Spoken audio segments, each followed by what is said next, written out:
Way no one can complain. It's actually used. It's productive.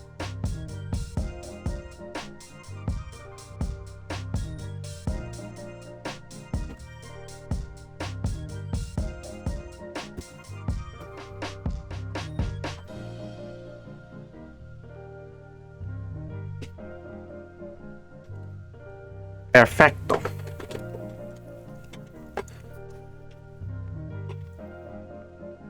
Okay. Oh, fuck. Twitch already said I'm live. Whoa, that was so quick. I wasn't prepared. Okay. At everyone. Brand new fish species found. Plus presentation. Okay. New fish, Pog. Yeah. Lots of new fish. Okay, why is chat like this? Here we go. Hi, chat. How are you today?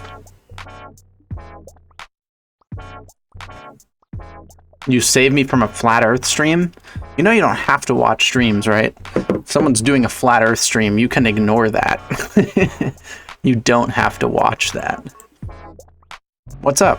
Hey from New Zealand. Wouldn't it be like 1 a.m. or something in New Zealand right now? Even later than that?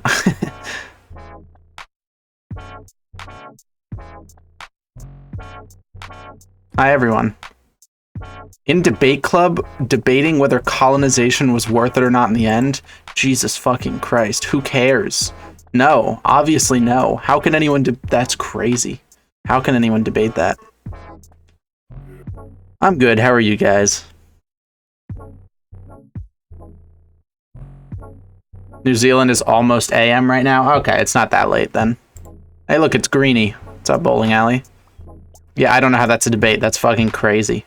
Yeah, like we murdered millions of people and enslaved them and ruined their cultures forever and installed corrupt governments that would affect them for the rest of time so that they're living in war-straught zones. But we have computers. And that might not have happened. That's such a terrible argument. Where is the fish? You have to wait and find out. 3 a.m. in Australia working on my uni essay. Fish make happy, though. Let's go. Fish make happy, though. That's how I feel. If you guys didn't see, we made a ichthyology channel. So in the Discord, if you're in the Discord, there's now a channel called Ichthyology, which is only open to people who are actual ichthyologists or know a lot about fish. So if you are someone who knows a lot about fish and is interested, I will add you to this. But as of right now, it's just me, Elbow, and then Grayscale, the 3 people in the Discord who I think know probably the most about fish and are active in the Discord.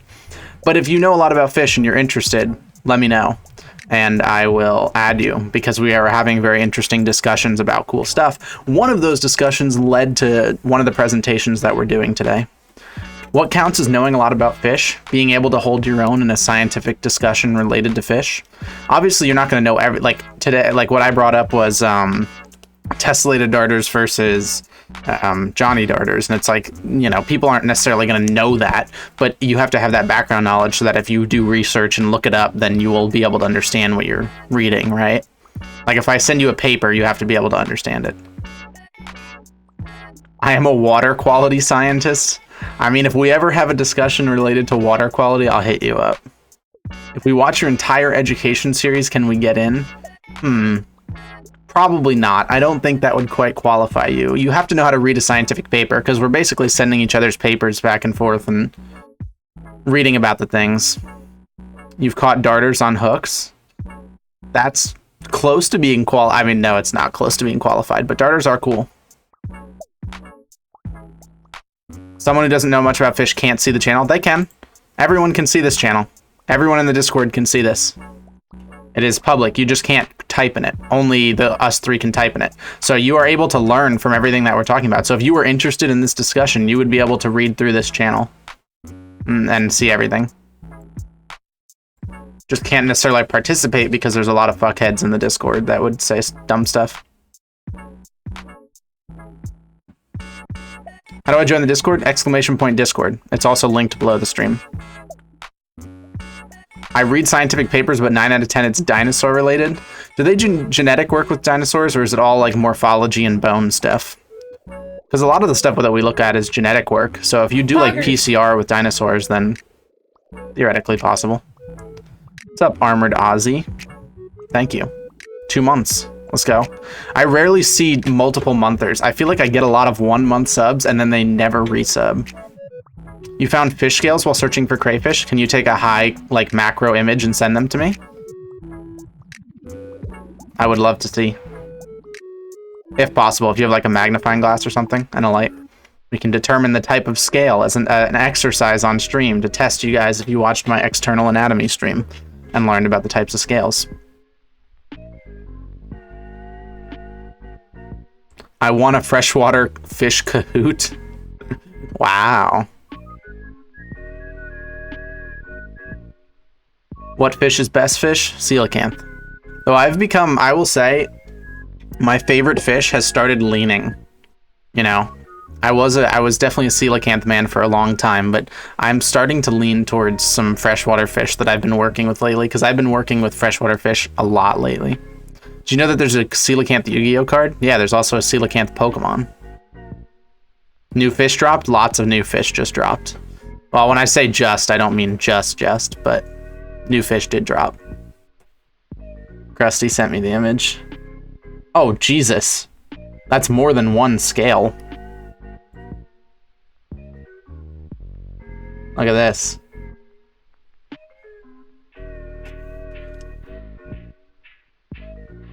All right, class. What type of scales are these? Look at the shape. Let's remember our ichthyology lectures.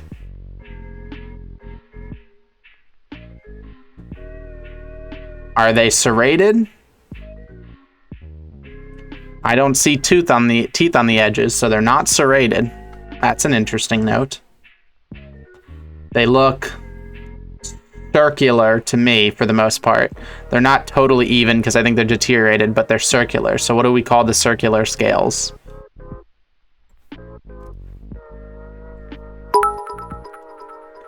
I think it's cool that I can just look up. Here's the daily dose of bits, Fish Lord. Thank you, Tristone. I think it's cool that I can just look up the word ichthyology and my lectures come up. Wait, I don't even remember doing this. Did I do this? Oh, did this divide it on its own? That's so cool. Dude, it automatically has scale types. That's sick. Okay, cool. So within leptoid, which one do we think we have here? Oh, chat's all saying cycloid scales. So non-serrated, smooth outer edge. I would agree with you. I think we are looking at cycloid scales here, chat. Good job. Thank you, Krusty, for the exercise.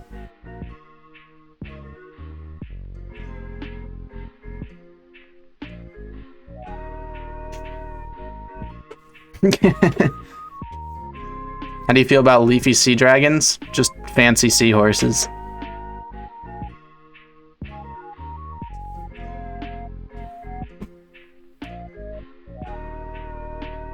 What, Kathy?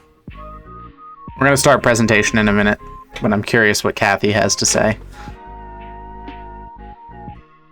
What do you think is the dumbest named fish? Everything that's called perch, that's not actually a true perch, is dumb.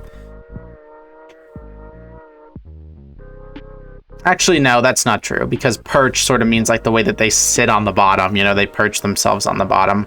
So maybe that's not the dumbest. Nah, slippery dick wrasse is fine. Yeah, you have to share the subscription, Kathy. It'll take a second. It does that sometimes. So perch are stupidly, I'd say sheep's head, because there's a lot of things called sheep's head, and they don't all have or even look like a sheep's head. Like, none of it makes sense. Bony-eared ass fish. No, that one actually makes sense, I think. There's an extinct fish, which his name is like ass mouth or something in Follow the AVNJ TikTok, follow it, we almost at 1K. Gum. There's an extinct fish called like the ass mouth because they thought that its ass and its mouth were on the same side. Turned out that its ass and its mouth are not on the same side, and they just reconstructed the bones incorrectly or reconstructed the fossils incorrectly. But even though it was just a normal ass fish, it's still called the ass mouth. It's Latin, so it's not as bad. I forget what the actual name is, but thank you, Kathy. Thank you, Mystagon. GG paleontologist. Poor ass mouth. Yeah. You want to hear the fish controversies? We are going to be talking about a fish controversy today. Hi, EzraBot. EzraBot, are you who I think you are? No, wait, you've been following since July 2021. You're good. I thought you were someone named Ezra that I knew. Follow the AVNJ TikTok. Oh my god, we are almost at 1,000 followers. Thank you, Swag Lizard King. Favorite extinct fish? I don't know. That's a tough question. You're from Melee stuff. Okay, yeah. You're in the Rutgers Discord.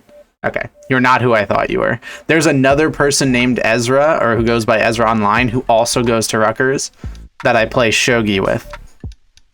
So there's two different people named Ezra, both at Rutgers, that I have to be aware of.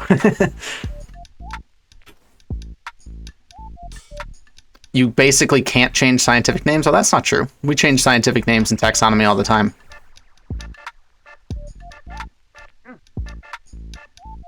When I say we, I don't mean me, because I've never done it. I don't know why I said we.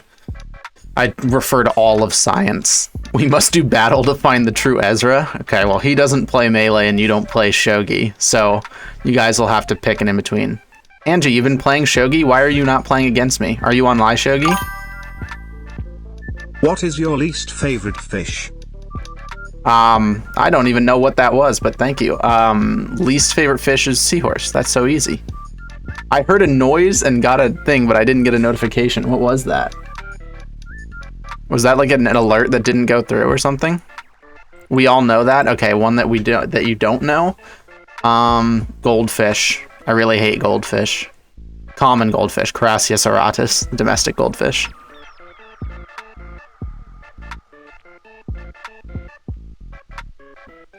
I've only been playing the first bot, but I can't beat it on Live Shogi, the 800 bot. That's fine. It took me a day or two to beat the first bot. And then I beat the second bot after like a week, and the third bot I'm still working on, but I have not been able to trying that hard. Zach, why is the title called Fish Friday? I was waiting for someone to ask that. So basically, we're going to be doing a weekly show from now on, an educational show about fish, where we learn something new and cool, called Fish Fridays, and it is a direct ripoff of Atriox Marketing Mondays.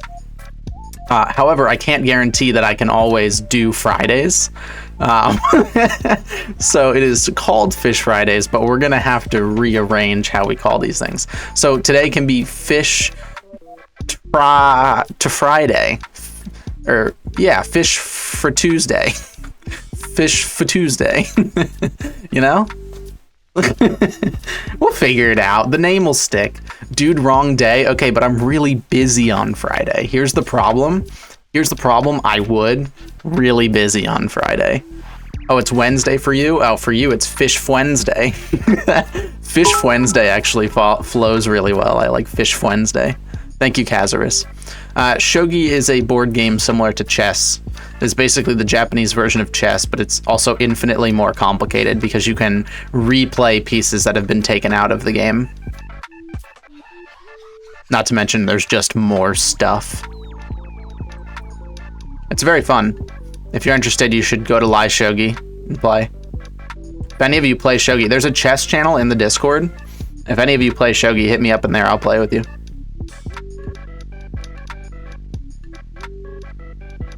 Okay, shall we do the do?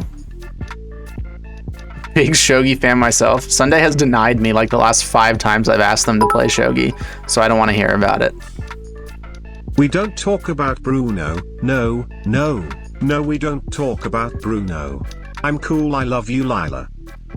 Okay, that must be a reference that I don't get. You've been asleep? I asked you at like 9 p.m. and you were like, oh, yeah, about that. The one day I'll give it to you, you were asleep. But the day after that, come on. Oh, it's from Encanto? I haven't seen Encanto. Yeah, sleeping and Fortniting. They were playing Fortnite. I got denied to play the most fucking cool, in-depth intelligence game so that Sunday could play Fortnite with the boys. Zach, you been playing Fortnite? I played a couple games with Dazin. Like, the first night that they removed a building, Dazin and I played some duos. We played only against bots because I had a level 1 account, and we just won every game without even trying. And then I was like, yeah, I'm kind of over it. And then we stopped playing.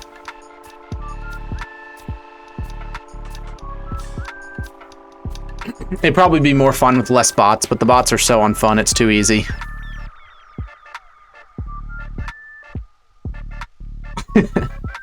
Okay, I'm gonna focus on making content now. I've been talking here for fucking 15 minutes already. I like this song. So this, you guys know this playlist that I've been using for a while now. This lo-fi playlist. I'm wasting all my money on Uzak Soya Cool Beanie Eyed Hi Chatter KGTG by Fishy Boy. Okay, bye Kathy. This playlist that I've used for a long time now, it's just like 7 hours of lo-fi, and then he has another video that's like 7 hours of lo-fi, and I'm working on a lo-fi and fish footage thing, so I'm gonna make like a 5-hour video of just footage of fish that I've taken, like underwater doing their thing, and then put this lo-fi music behind it and post it, and I think that'll be super cool. You know, lo-fi beats for people to study to with fish footage. You can put it on for your animals, stuff like that. So I've been working on that, and my main concern was like, what am I gonna do for the lo-fi? And this guy literally just said, use it. Poggers. Like, I DM'd him to ask him.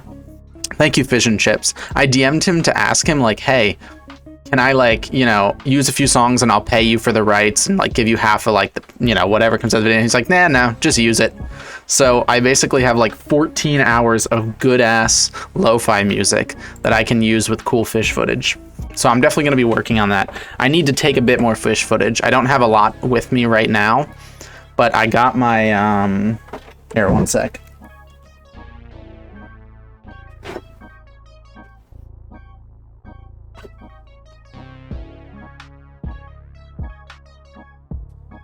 I got my underwater camera. I found footage that was on it from last year from Lake Erie, a bunch of emerald shiners in Lake Erie. And so basically when I go out and catch fish from now on, I'm just going to set up the camera on like a tripod underwater and, you know, catch a bunch of footage of fish. And once I have enough, we'll make that video. Do you like green spotted puffers? Yeah, puffers are cool. Dude, I'm mad I missed r/place. I'm gonna be honest, r/place is sick.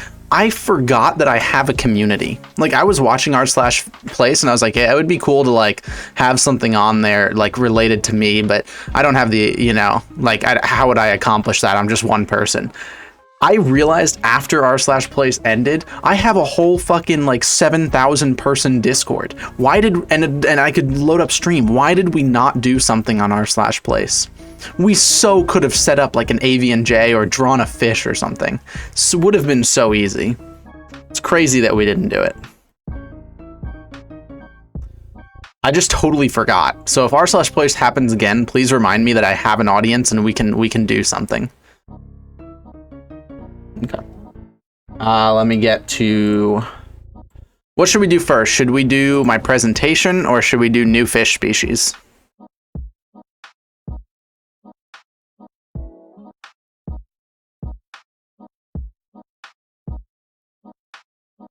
Oh God, it's like a 50-50. New fish? Okay, never mind. Seems like new fish is the wave. Okay, one sec. r/new. Today we are going to learn.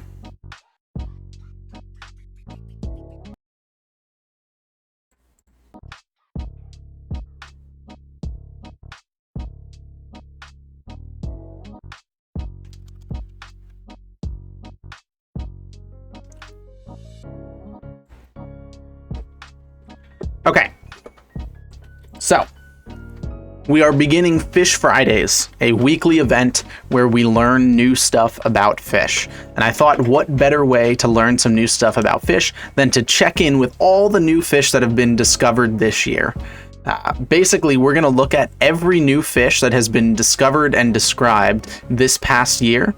And we're going to learn stuff about them. We're going to learn stuff about their families. Because although I am a fish biologist, I will say my, knowledge of freshwater fish, and especially local freshwater fish, is almost next to none. However, my knowledge of like random, ocean families and families of fish that are in, say, South Asia or in Russia or something like that is very, very, limited. Obviously better than the average person, but I still feel like I don't know as much as I should about a lot of species and families. So we're going to go through new fish species together and learn some cool stuff about them. And for that, there's actually a subreddit called New Fish Species. And every time there's a new fish species, it gets posted here in this subreddit. So we can look at it, learn about it, do some research, cool stuff like that. Pufferfish. There might be new pufferfish, who knows? So the first one, the most recent, 24 days ago, this is actually done by someone that I'm friends with. This is, oh God, Sir Hilabris finephenma, new species of wrasse from the Maldives. Just a very beautiful fish. I don't know a lot about wrasse. I believe they're reef fish, but I think we should learn about them. So, Sir Hilabris. Let's learn about their genus. So they are in the family Labridae, which makes sense. The Labridae is all of the wrasses. So it makes perfect sense that they would be in there. Seems like they have a lot of species. Native to reefs in the Indian and Pacific Ocean, commonly kept in aquaria. It's a lot of 60 species. I could copy and paste the name. Yeah, that's a good point. So the Labridae in general are wrasses, most of which are brightly colored. People love the wrasses because of how brightly colored they are. I'm going to zoom on the Wikipedia page so you guys can maybe see better. People love the wrasses because of how brightly colored. The humphead wrasse is in the wrasses. There's one called the sheep's head wrasse, I think. Also another one of the things. Wikipedia is not a trusted site. You're dumb. Yo. And your teacher brainwashed you. What's up, Taylor? Let's learn some stuff about wrasses. They have protractile mouths, separate jaw teeth that jut outwards. Separate jaw teeth that jut outwards? Recognized by their thick lips. Nice. Dorsal fin, 21 spines, 6 to 21 soft rays. It's a good example of why soft rays are not a good identifier tool for a lot of fish. The range is 6 to 21. That's such a huge range. How could you ever identify something by that? They're sexually dimorphic. That's pretty cool. They change sexes. We talk about that in the... Oh, wait, that's not what sexually dimorphic means. It just means they look different. It doesn't say that they switch. Never mind. Sexual dimorphism just means that males and females look different. Jaw structures. Oh no, they are hermaphrodites. With a haremic mating system. A harem is like a male with a group of females, so they have a haremic mating system. They have sex change from female to male, like we talked about with clownfish in the ichthyology lecture. Oh yeah, cleaner wrasses are in the wrasses in the Labridae. Cleaner wrasses are super cool. We've talked about them, and they were in that fish tier list from Tier Zoo, where they have that mutualist relationship with other fish like big sharks and stuff, and can clean parasites off of them. Yeah, few cleaner wrasses have ever been observed being eaten by predators. One of my favorite ever ideas in the Invent a Fish contest, probably like my favorite ever idea in the Invent a Fish contest, was called the blood wrasse or the false cleaner wrasse, where it was a cleaner wrasse that would go into a fish's mouth and then actually like parasitize it rather than clean it, but it looked exactly like normal cleaner wrasses. Such a cool adaptation that could actually probably happen. I loved that idea. They were the first ever fish to pass the mirror test. Isn't the mirror test like you can recognize yourself in the mirror and that shows like consciousness? Not really a good test. Pufferfish is best fish. Mirror test is not really a great test. The fish checked themselves in the mirror before and after scraping. Therefore, they had self-awareness and recognized their own reflections. Certainly possible. They use rocks to smash open sea urchins. That's pretty dope. I didn't know tautogs are wrasse. We have tautogs around here.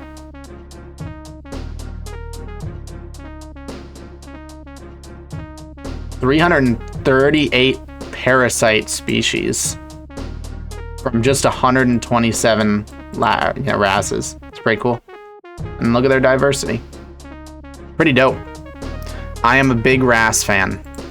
All right, we learned something about wrasses. Let's look at the next fish. Pygmy goby, Trimapanaemorphum. Pygmy goby. I have never heard of a pygmy goby. What is a pygmy goby? Trima. Genus in the family Gobidae, makes sense. Gobies are in the family Gobidae. Indian and Pacific Ocean again. Pygmy gobies or dwarf gobies. How small are they? Is there anywhere that says size?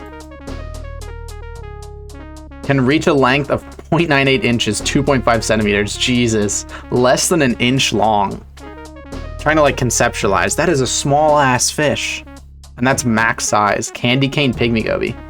See, that's a dope ass fish. If I had asked this during a Identify the Fish competition, no one would get this. The candy cane dwarf goby.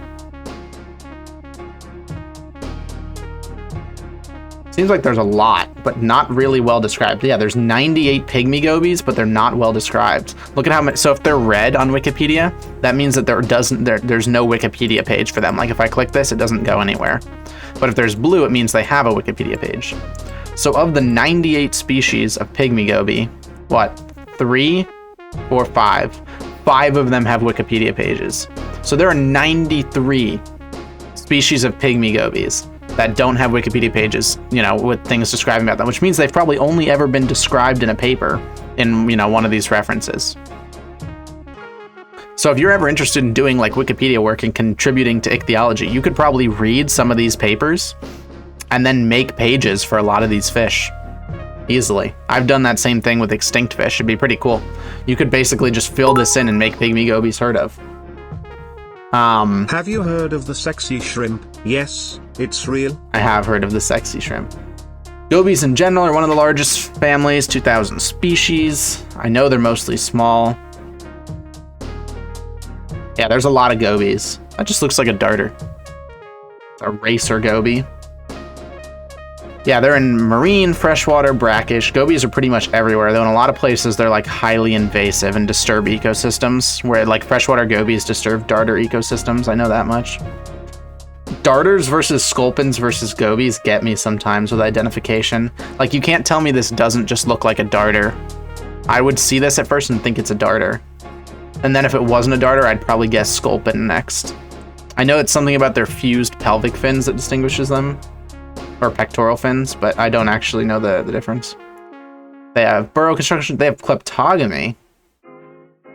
So that's sneaking behavior. So basically that means that sometimes the males will pretend to be females to get in with a group of females and have a male protect them. And then they reproduce with the females that are being protected by the big male.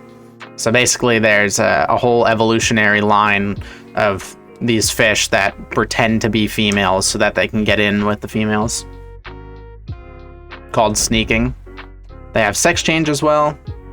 They have sex determination.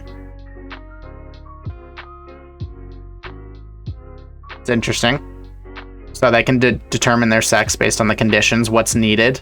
Seems to be pretty common in ocean ocean like reef fish for some reason. They remember landmarks that are within short distances. Interesting. They know how pools connect. That makes sense. They have symbiotic relationships with burrowing shrimps. I've seen this. Yeah, they're gobies that live with shrimps. And the gobies will build like a nest, and the shrimp will like clean it and take care of it and like protect, clean it, dig it out, take care of it, and the goby will protect it. And in exchange, both the shrimp and the goby have a safe place to live and have their babies and stuff like that. Pretty cool. All right, what's the next fish? A species of queenfish. I've never heard of a queenfish. Scomberodes pelagicus. The deep-bodied queenfish. Okay, they're carangids. So carangidae is the jacks, I believe, right?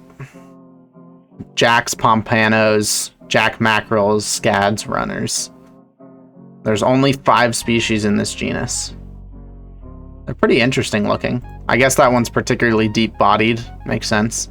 They have these finlets that tuna have, which is interesting. I don't think I've seen another fish that has finlets like tuna have. If you didn't know, if you didn't watch the ichthyology lecture, basically these stop turbulent flow. These create a laminar flow. So as like the water goes past the fish, those little finlets being there just redirects the water away rather than curving in on itself over the tail, which makes it, you know, much more of an efficient swimmer than the average fish. Which usually, if it has finlets, means it goes fast as fuck. That's generally the idea. Carangidae in general, I just refer to them as the jacks, but I guess there's a lot of other things in the jacks in here. Yeah. Poggers. Some cool fish, though. Pagman. What's up, Flex?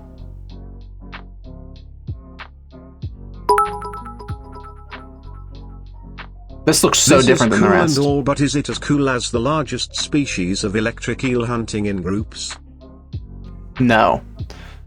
This is interesting. All of the other jacks that are shown here have this like one dorsal fin and then like it sort of, you know, has like a shallow part to it after. This guy has 2 dorsal fins. The scad, it almost seems like the scad is not very closely related, because that's a pretty distinct difference to have a whole extra dorsal fin. Interesting. All right, who's next? Whoa. Calogobius albipunctatus and Calogobius dorsomaculatus. 2 new species of gobies from Japan. Oh, we just learned about gobies, but let's learn about these guys. They're pretty cool. Calogobius. Gobidae found in brackish and marine waters in the Indian Pacific Ocean. It does seem like a lot of the new fish that are being found are from the Indian Pacific Ocean. For timeline, by the way, this was 2 months ago this fish was described.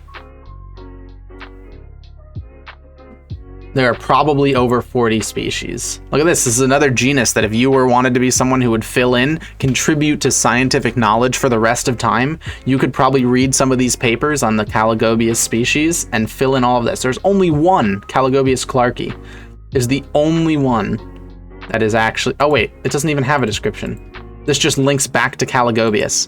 So not a single Calogobius species has its own Wikipedia page. They're all completely undescribed. They're distinguished by ridges of papillae on their heads.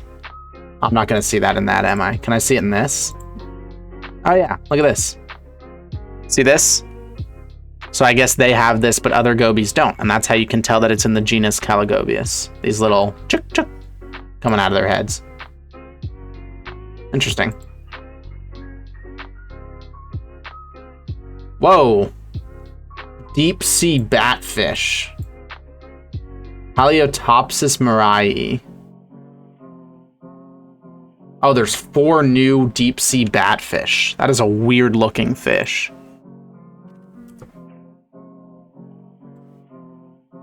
Seven recognized species. Wait, what the fuck? Oh, 17, I was gonna say. 17 recognized species, not a one has a Wikipedia page. So I guess we'll go with the family. I've never heard of this family in my life. Oxocephalidae. I don't know what oxo means, but cephal is head. Specifically adapted for benthic. Batfishes, deep sea batfishes, handfishes, and sea bats. Okay, I've seen that. I've seen like frogfishes, handfishes, stuff like that. Dorsal eventually compressed, so they're flat, but they kind of like sit on legs. They're so odd. Similar to rays. Look at this. What an odd fish. Isn't it crazy that this actually exists?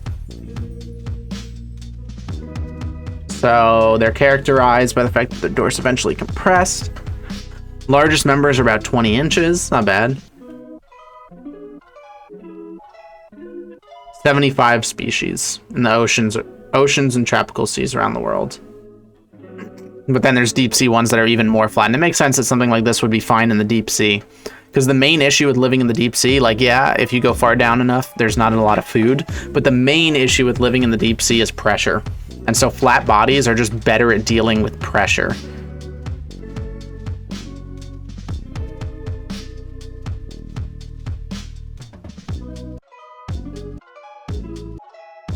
The Elysium, a modified dorsal fin ray on the front of the head, creating a lure.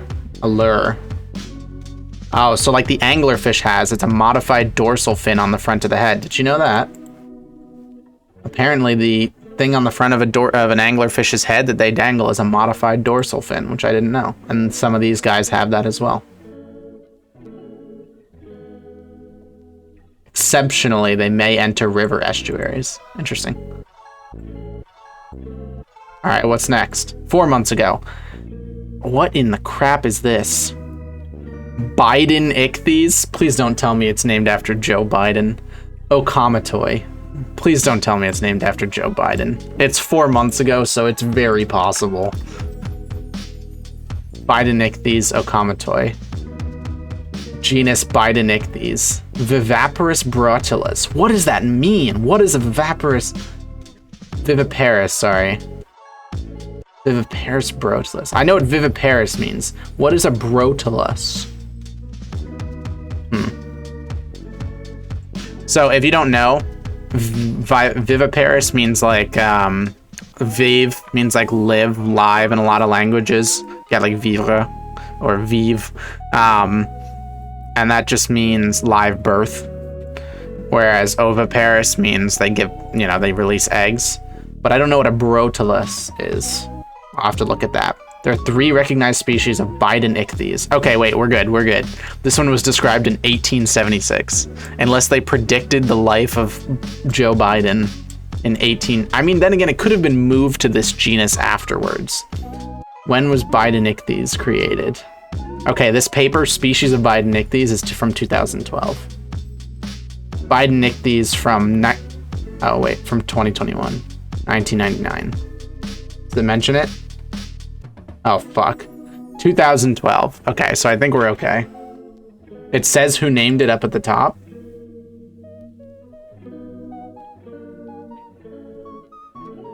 Oh, it's named after C. Leo Biden. Who is C. Leo Biden? Okay, apparently fucking nobody. A Cape South Africa angler, deep sea angler. Cool. All right, thank God. It's not named after. It's not named after. I bet they added this section specifically because people were like, oh, fuck, is this named after Joe Biden? Okay, let's learn what a brotula is. In the Bythidae of ophidiform fishes, cuscules, pearlials. Okay, so they're eel-like fishes. They bear live young, right? That's what viviparous means. What are these things? Brotula. A few are brackish water cave fish. Wait, cave fish aren't this, are they? Aren't this family? Oh, it's a generic term for life in caves. Sorry. Okay, so they have cave fish in them. This is a confusing ass family. 110 species. The viviparous brotulas. So I assume ophidiforms is the brotulas in general? No, it's just the viviparous brotulas. So they specifically have their own family. But I guess that must mean that there's other... Why would they call them the viviparous brotulas if there isn't a regular brotula? You know what I'm saying? There's the Mexican blind brotula. Interesting. Oh, it just literally has no eyes. That's kind of sick, actually. Somewhat tadpole-like in shape, 2 to 4 inches in length. Deep water, cold oceans, tropical or subtropical. They have a species Thermichthyes, which lives at hydrothermal vents. Goddamn. Interesting. Since 2002, 110 species have been added to the family. So they must have created, I guess, this family in 2002 and then decided that a bunch of stuff fits in it. Why does it look so grumpy? I don't know. It is a weird looking fish. How does a fish survive with no eyes? Well, if it's in a place that's completely dark, what's the point in even having eyes? That's what cave fishes are. They live in completely dark caves, so it's like there's no point in having eyes, so why have your body invest the energy to create them in the first place? Ooh! This has to be a cyprinid, right? This looks like a cyprinid. A gudgeon. Huigobio heterochilius. Chilius. Huigobio. It is a cyprinid. So these are gudgeons. So the Gobionidae is a subfamily of the cyprinids, which is like carps and suckers and stuff. Well, no, not really suckers anymore, but carps. Suckers and minnows were moved out of the cyprinidae.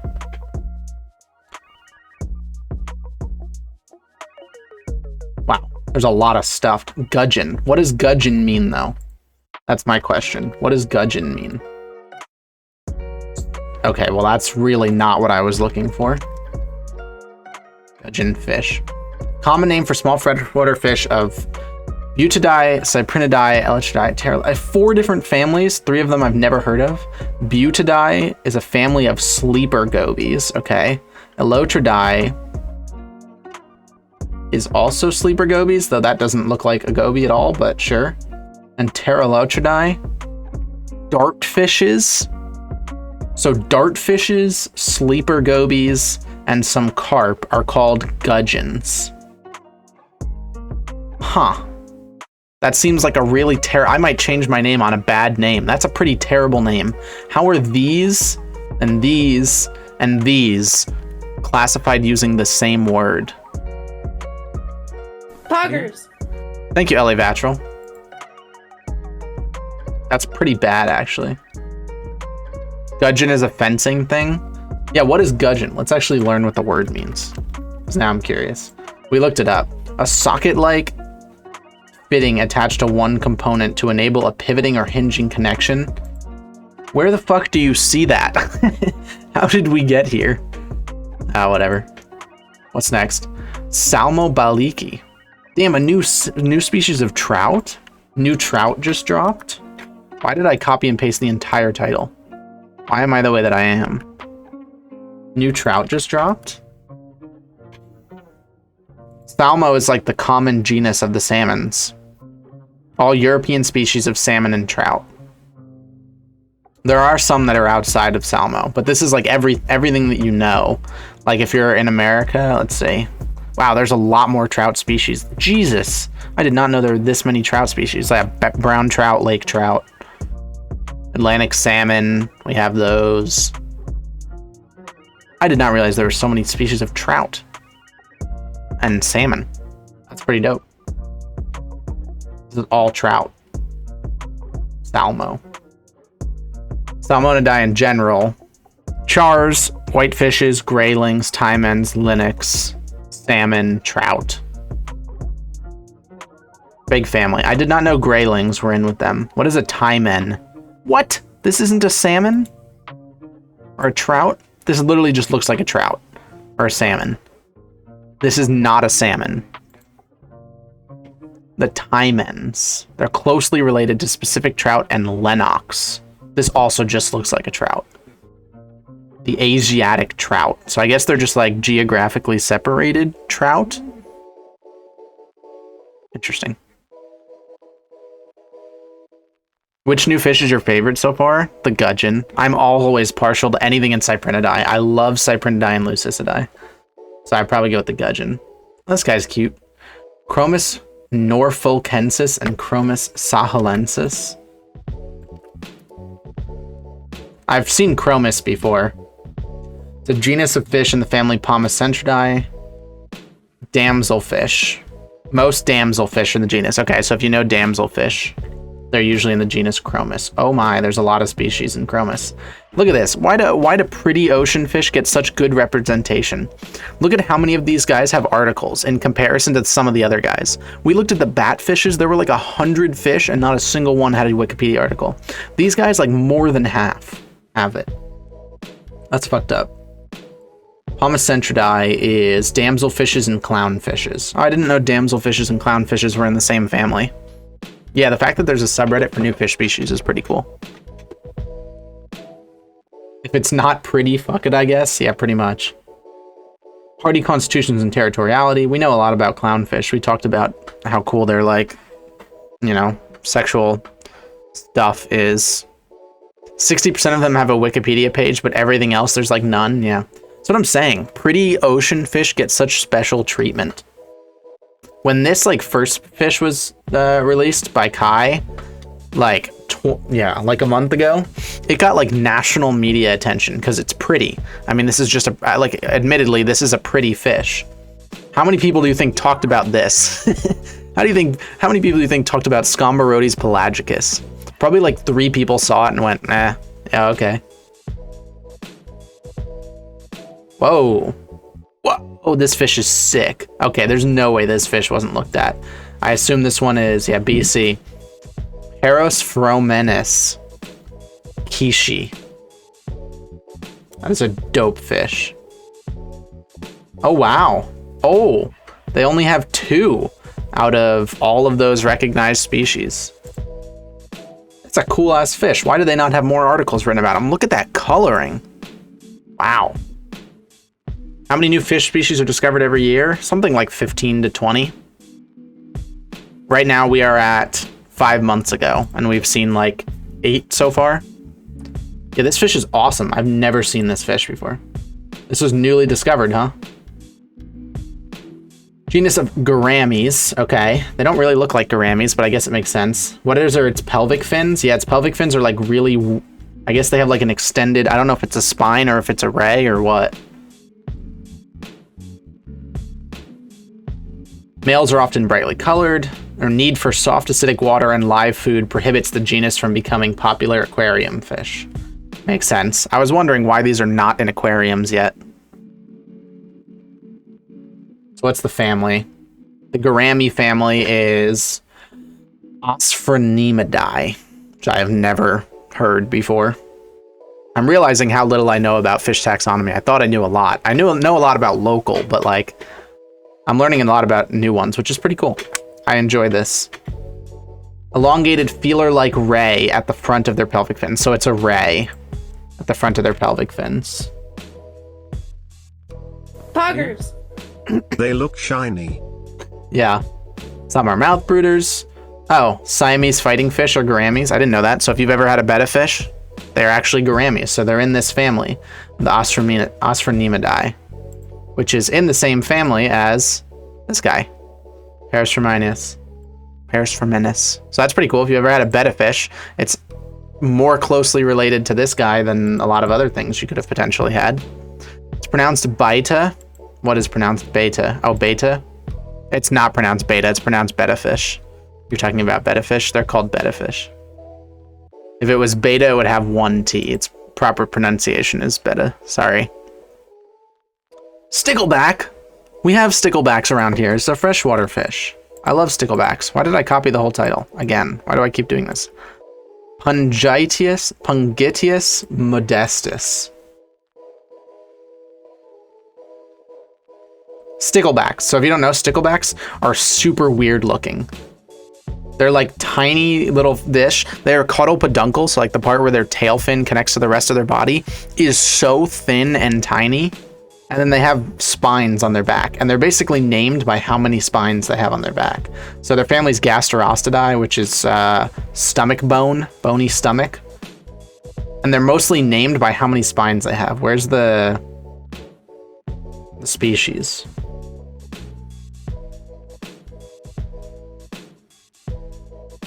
Maybe I'm thinking of 15 spine stickleback, and then there's a 9 spine stickleback, and then there's a 3 spine stickleback, and there's a 4 spine stickleback. So they have some crazy variation.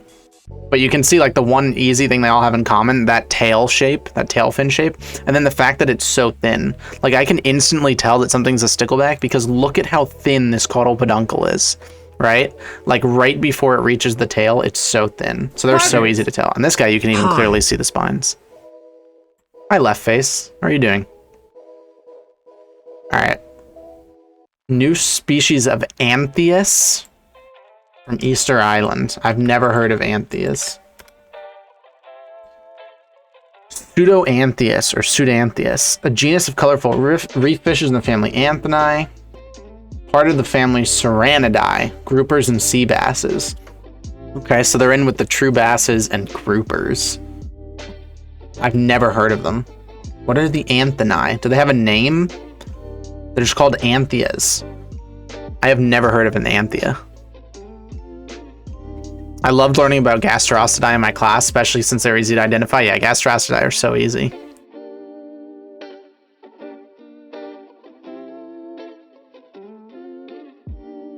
Yeah, I've never heard of an Anthias. They're quite popular with ornamental fish trade. So I guess I've probably seen them in aquariums, but I didn't know. They're protogynous hermaphrodites. Pretty sick. Born female. If the dominant male perishes, the largest female will often change into the male. It's a lot of genera. Interesting. Thank you, Eli. Chameleon fish? Bro, this is what I made a joke once that I was like, you could just put any word in front of the word fish and you will find it and it will exist. This is just evidence. The chameleon fish. The Baddis. Wait, Baddidae. Baddis genus. Baddis. The blue perch. Why? This is so far from the perch family. Why do you have to call everything Baddis ruber? Yeah, the badass genus. The Baddidae. The chameleon fishes. There's only 30 species total. Is Baddis the sole genus? There's 24 species in this genus. So there must be a different genus. Oh, there's Dario, which has probably 6 species. So there's 2 genus of chameleon fish, 30 species total.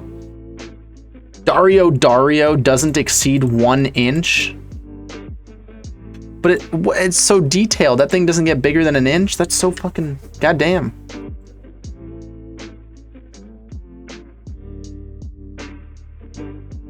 Small freshwater fish from Bangladesh, Bhutan, China, India, Laos, Myanmar, Nepal, Pakistan, and Thailand. Interesting. The largest only gets 3 inches, so they're pretty small in general, chameleon fish. If they could change color and camouflage like chameleons, yeah, I don't think that they do that. Unfortunate. I don't know why they're specifically called chameleon fishes. Maybe they changed color throughout their lifetime, not necessarily like in an instant like a chameleon. Worm eel. Coloconger maculatus. What in God's name is a worm eel?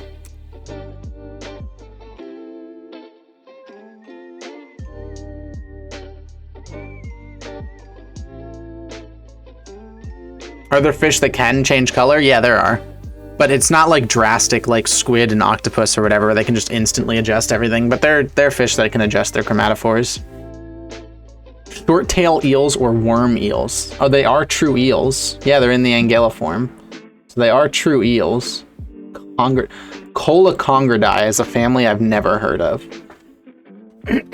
They're found in Atlantic, Indian, and West Pacific Oceans. They're bottom-dwelling fish. Okay, they're pretty deep down. They have relatively short and stubby bodies. Huh. I've never heard of it. Of the Colocongridae. There's only 9 known species. There's 1 genus and 9 species in this whole family. The worm eels. Interesting. He's ugly. Why is this one vibrating? Oh. Why when I do this does this vibrate? You guys see it vibrating? What the fuck is this? Okay, I'm skipping that one because what is this? Schindleria parva? What is this? This can't be real.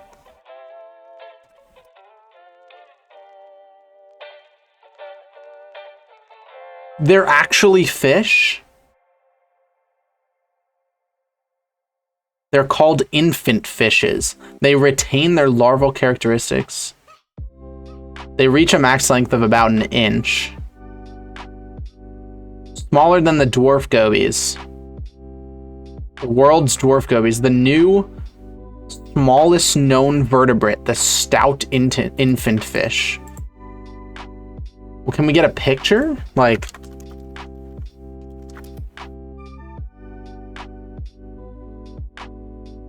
The stout infant fish, the smallest fish in existence, smallest vertebrate. That's crazy. That's the holotype species.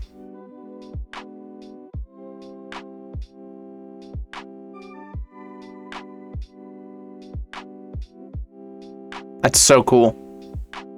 I'd rather be a badass. Schindleria previpingus. Wow. Never heard of them. The infant fishes. Interesting. So is it a big family? Oh no, oh wait, this is a genus. Oh, they're in the Gobiidaes. So they are gobies, they're just insanely tiny gobies. Yeah, this doesn't look, it looks like a worm. This doesn't look like a fish. But they're in the goby family, they're in the Gobiidae. So the infant fishes are basically like just tiny worm-like fish in the Gobiidae. That's crazy. Interesting. Oh, that's definitely a cyprinid. Chondrostoma smirni. That's definitely a cyprinid. Chondrostoma's in the cyprinidae. The nasses. I've heard of nasses, but not very often. New cyprinid! Refers to the protruding upper jaw of these fishes. Nas means nose. Oh. So because their mouth comes out a little bit in the front, they're called the nasses. Because look, he looks like he has a little extra nose. That's cute. Restricted range. Term in the monophyletic group consists in 6 grasping, feeding. Okay. There's 24 species in Chondrostoma. Wow, they're well represented. Look at this. Oh, this guy's extinct. What happened to this guy? It's classified as extinct. The species described from 9 specimens caught 100 years ago. In spite of intensive investigations in its only known previous range in the 1980s, 1990s, and 2003, no specimens have been recovered. Wow, so we did this. In the 1900s, this NAS went extinct. That sucks.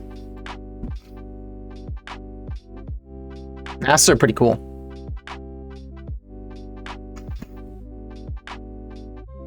Chondrostoma. So they are in the Lucicinae family. They're in the cyprinids with the carps.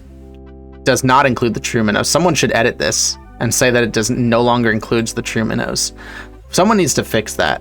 Because it still says everywhere on Wikipedia that that's true, even though I think the article was 2018 that separated the true minnows from them. All right, this is the last one we'll look at. There was a new chimera species about a year ago. Chimera compacta. So chimeras in general are in the holocephali. We know that. This family has what's that shark? Yeah, this one, Helicoprion. That shark with like the whorl teeth that everyone's obsessed with. They're in the same family as the chimeras. The holocephali family. You could be that guy editing Wikipedia articles. I have in the past. I just don't spend a lot of time on it. So they're cartilaginous fish. Yeah, they're the only cartilaginous fish that's not in the elasmobranchs. Or not in the yeah, elasmobranchs. Their closest living relatives are sharks and rays, though their last common ancestor with them lived nearly 400 million years ago. That's crazy. The last time that they and sharks and rays had a common ancestor is 400 million years ago, even though they look fairly similar. But the fact that they've survived that long, how many species of chimera are there?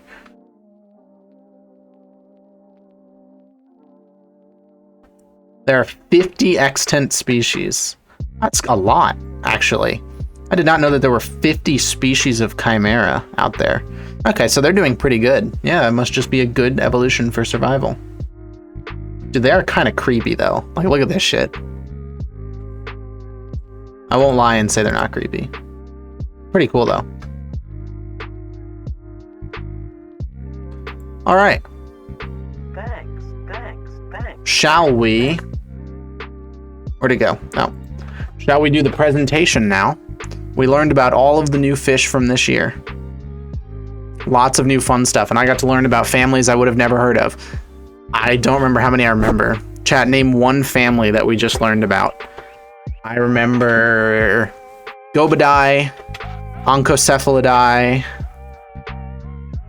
I think that's all that I remember. The Gasterostidae, right? The batfish, what was that family called? Was that the Oncocephalidae? That was the Oncocephalidae. Oh yeah, the tiny Carangiforms. The tiny gobies, the dwarf gobies, but they were in the gobidae. The infant fish, that was also in the gobidae. Chameleon fish was in the gouramis? No, wait, they were their own family, right? Was the Biden one a family? No, it was Bidenichthyes. It was a genus. The worm eel, yeah, the conger eels, the conger something, which had its own family. Oh yeah, Anthini, the Anthias that I had never heard of. The badasses, the badidae that I had never heard of. Lots of new fish. Okay, shall we talk about how now that we've, learned about some cool new fish, shall we talk about how new fish came into existence? Like, where the fuck do new fish come from? In general, where do new species come from? How does that happen?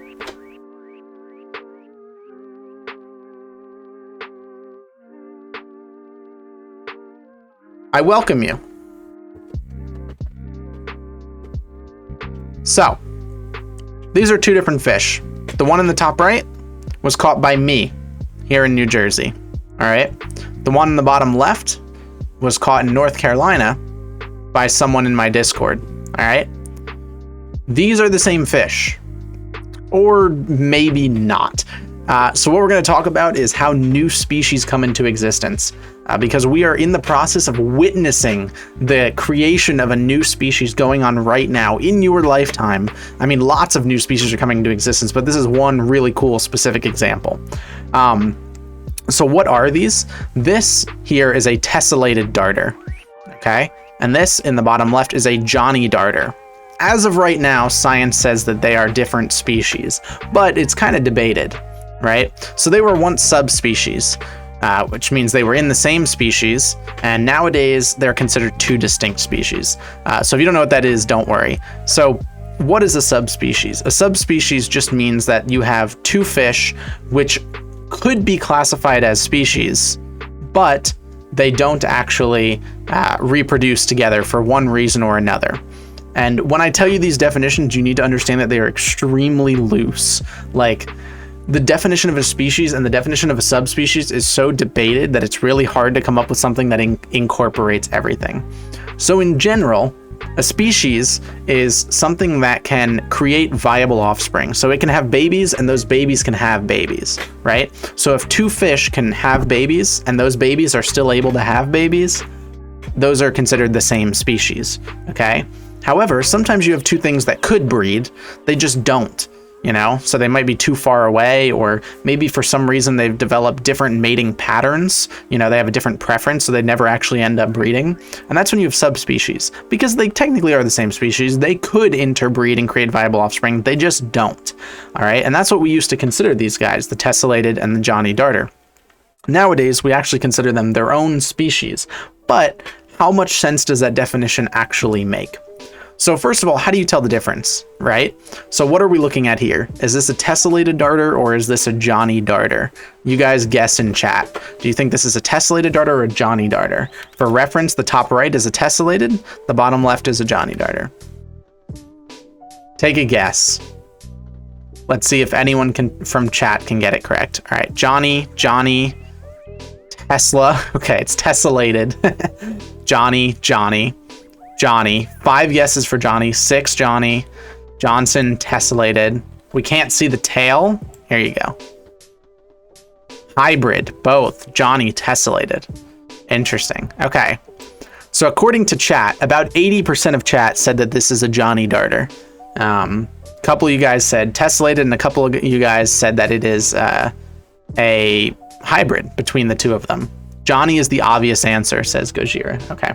So how do you actually tell the difference? Do you use like the location that you get them? Do you use physical traits? Do you use behavior?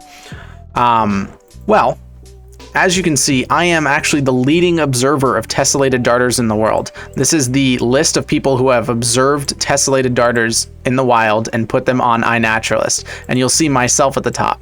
So as the world's leading observer of tessellated darters, I can tell you that this fish, you don't tell the difference. You just don't. All of your guesses were futile, because you just, with the naked eye, you just can't tell the difference, right? theoretically, there are some, some ray counts that are different between the two species. However, in general, that's a pretty unreliable tactic. Rays, differentiate a lot, and especially when you're looking at a single individual, it's really hard to look at stuff like that. Someone said, "Don't the tails look different?" No, this is a damage. This is not actually like he has a rip in his tail. Their tails look the exact same normally. This guy just has a rip in his tail. So they are genetically, distinct enough that in a lab, if you do genetic work, you can actually tell the difference between them. But just telling them apart by sight is not really possible. You'd have to look at some really close characters, and then even then you wouldn't be sure. All right. So what does science think? Oftentimes we're like, okay, so what the hell does science think about this? Because they probably know. They've been doing genetic work. Well, back in 1947, for the first time, someone said they're different species just by looking at them physically and counting their traits. And then someone in 1958 was like, actually, there's a subspecies. So the tessellated darter is just in the same species as the Johnny darter. And then someone in 1967 said they're different species, but we can only really know that in New York, Virginia, North Carolina. And then someone said, actually, in a lot of places, they're hybrids, but they're still different species. So this one is claiming that they can produce viable offspring, yet are different species. And that makes you question the definition of a species. So if they can produce fertile offspring together, right? AKA hybrids that are having babies, 7.6% of the time, how are they not, subspecies rather than species? Then someone said that in Canada, you should probably all call them Johnny darters because tessellated darters are probably a subspecies. And then basically the final conclusion, Stillman 1984, was that where their ranges overlap, they're less genetically distinct, but they're still distinct species. So basically, if they live in the same place, they hybridize and then they become one species, basically. But in places where they live, apart from each other, they're actually fairly genetically distinct. So what is really going on? We are seeing the process of speciation. This is how new species come into existence. You were here. You are witnessing the creation of a new species. Essentially, whether they're actually a species right now and where that's taking place, because there's actually probably some places in the world where they've been completely separated for a long time, and they're actually becoming distinct species. And then there's some places where their ranges still overlap, and so they're still interbreeding, and they're basically still the same species at that point. Right? So what we're at right now is a weird middle ground where in some places they're new species, they're different species. In some places they're probably just the same species, subspecies of each other, and they're differentiating slowly. So what they are right now doesn't really matter because probably in the next couple hundred years, maybe even the next 100 years, maybe even in your lifetime, there will be Johnny darters and tessellated darters which absolutely cannot reproduce. So how does stuff like this happen? How did we get to this new species? Basically what happens is there's some kind of mutation, some kind of something, that leads to a genetically distinct fish. So the original here is Johnny darters. So we had a bunch of Johnny darters in existence, and then there was a mutation that led to the tessellated darter. And that mutation, even if it only slightly differed in, how it affects the survivability of the fish, left them to be living in slightly different areas and to be acting slightly different and having slightly different morphology. And at first it doesn't really matter because they can still breed and everything. And so a lot of times what happens is mutations come about and then they get bred out pretty immediately, right? So like a new fish will come about. So say the tessellated darter evolved and it has these new fin counts and it looks slightly different. And then it just breeds with the normal, it just breeds with the normal population. Then it's back to normal and then no one really cares. But if those mutations are able to last a generation or two, and it continues to breed with only other individuals which have those mutations, you start to create distinct populations. And so if they're living in different places, they're breeding in different ways, and they're looking different, you eventually start to get species. And that is what we've created here. We have speciation. They are slowly separating. Right now, there are some places where they both live where they're basically still the exact same thing. And then there's some places like really far apart where you can't find, like say for example, here in New Jersey. Here in New Jersey, we have no Johnny darters. We have only tessellated darters. So if you look at a tessellated darter in New Jersey, and then you look at a Johnny darter somewhere where there's no tessellated darters, you're only going to find that they're pretty genetically distinct. They might still barely be able to reproduce, but they're genetically distinct. And probably soon, within the next couple hundred years of evolution, the next couple generations, they're going to be genetically distinct that they aren't able to breed anymore, and then they're going to be their own species. And that's pretty cool. So the final conclusion is, are they the same fish or not? And the answer is, doesn't really matter, because they will be. Almost assuredly, history has shown us time and time again that this will happen. Explain the diagram, please. Sure. So basically what this is talking about is whether they overlap. So allopatric, parapatric, parapatric, and sympatric. Sympatric means they have the exact same range. They live in the same place. Allopatric means that they don't live in the same place. So when a new species comes about allopatrically, it just means that there's some kind of like barrier that forms. So say like they both live in a river. So say like a fish lives in a river, and then a big wall is built in the middle of the river and they're redirected elsewhere. Now those fish are completely separated, right? Well, they're going to slowly become new species as they are only breeding with each other on one side of the wall, and then the others on the other side of the wall only breeding with each other. So that's how you get a new species in allopatric, and that's pretty easy. If there's just some kind of barrier formed, then these things get separated. This happens a lot with islands, right? If you're an animal on an island and you can't leave that island, right, then you're going to slowly become more genetically distinct from your ancestors who are living elsewhere, say on the mainland. Parapatric is when, a new niche comes about and a new species goes to occupy that niche. So say like there's a new food source and they want, something evolves with the ability to utilize that food source. So they're going to occupy that niche, but they're not in the same community anymore.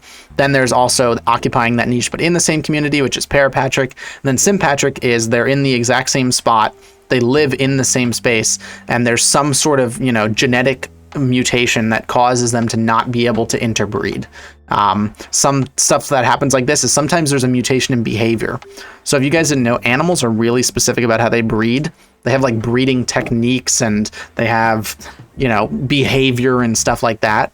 And so animals oftentimes won't be able to breed with an animal that doesn't have the same behavior as it. Even if they could interbreed, if one of them is like only breeds during the spring and the other one only breeds during the fall, well, it's like, what are you going to do? They're not going to be able to breed because they're not going to be, ready at the same time. And so sometimes you can have a mutation that leads to them no longer being able to breed, and that can create a distinct population, even though they're living in the same place. That's the sympatric. I mostly just put this diagram up just to show the process of speciation. I think I Googled speciation and this is what came up, but I'll explain it since someone was interested. All right, kings, that is probably it for today. I've been talking a lot more than normal, so my voice is already hurting, whereas usually I would have done some reacts after, but I'm probably going to stream again soon and do some reacts. I'm glad you guys found it cool. I hope you enjoyed Fish Friday or Fish Frues Day. Look forward to more. I'm going to be doing this more often. And if you're interested, a lot of these topics I'm talking about in advance in the ichthyology channel in the Discord with the people in there. I'm glad you guys liked Fish for Tuesday.